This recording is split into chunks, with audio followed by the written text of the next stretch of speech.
ya kwamba machifu wote na manaibu wao katika Jamhuri ya Kenya wataendelea kuhusika na kuhamasisha wananchi katika kupanda miti katika kata zao na kata ndogo zao. Kwa hivyo nataka niseme ya kwamba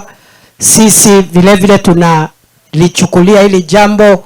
la climate change ama mabadiliko ya hali ya anga ama tabia nchi, tunaichukua kama tisho kubwa la usalama wa taifa, kwa sababu